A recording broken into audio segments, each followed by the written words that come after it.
à tous et bienvenue sur Nerf in Progress. On se retrouve aujourd'hui pour la présentation d'un blaster, pour le coup, assez ancien, mais que j'ai réussi à dénicher chez Auchan pour une vingtaine d'euros, enfin un petit peu moins de 20 euros. Il s'agit donc du Shadow ICS 6, qui est un blaster de la gamme Modulus, donc la Ghost Ops. Donc c'est un petit blaster assez sympathique. Pourquoi ? Parce qu'il a un petit système de lumière. Voilà. Donc blaster qui est livré avec donc 6 fléchettes. Qu'est-ce qu'il y a de beau sur la boîte ? On nous dit que voilà, donc là vous aviez des petits accessoires qui existent encore avec, je suppose. Alors, à mon avis assez dur à trouver. Ça c'est un autre modèle qu'ils ont fait. Pareil avec le Ghost Up lumineux. Voilà, petit tour de la boîte. Bon, et ben on va déballer ça et voir ce que ça donne. Alors voilà, j'ai déballé le blaster. Donc vous avez le blaster en lui-même, un petit canon et donc 6 fléchettes. Donc voilà, c'était l'époque radin de chez Nerf. Pas donner plus de fléchettes que 6, hein, on ne sait jamais, attention. Sinon, si on fait le tour du blaster, donc, alors vous avez donc le canon avec le système d'attachement ici. Ici, vous avez même un petit protecteur, à mon avis, je pense que c'est quand on met le canon, ça doit déclencher pour le truc derrière. Hop, voilà. Voilà, donc le canon, voilà, système Nerf attachment devant, un trou assez long. Là, ici, vous avez, en fait, c'est un chargeur qui est intégré, là.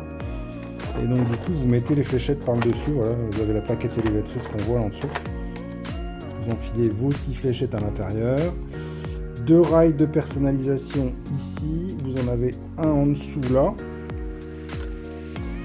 Le petit système ici pour charger, donc là le chargeur, donc ça vient se mettre là. Vous avez un retour automatique.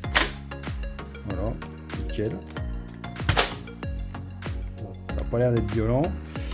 Un système, voilà, ici toujours Nerf attachment pour mettre une crosse derrière.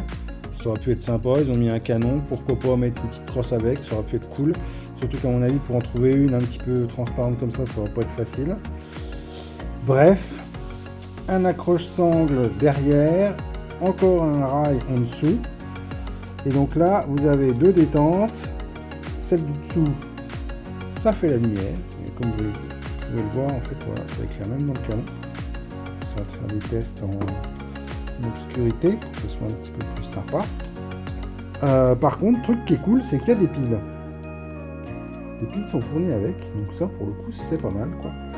Donc comme vous pouvez le voir, main d'adulte, la prise en main, rien à dire, c'est super. Le look est terrible, franchement.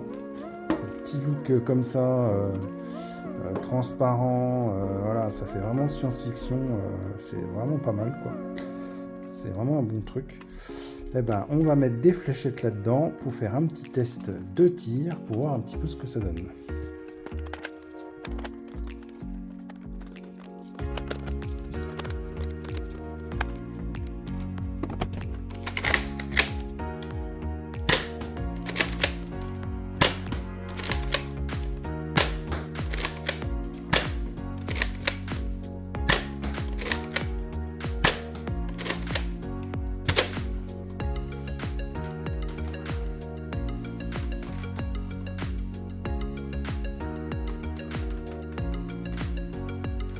Nous voici à la fin de cette vidéo. Donc là c'est un blaster d'ancienne génération, les gammes Modulus.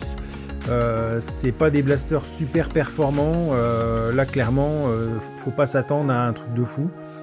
D'après ce que j'ai vu dans le système interne pour modifier des choses, pour le modder, je pense que ça va être un peu compliqué.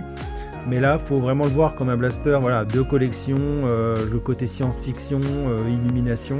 Franchement, ça c'est super bien réussi. C'est dommage qu'il n'existe pas de petite crosse transparente. Ça aurait pu finir le blaster, ça aurait pu être vraiment pas mal, quoi.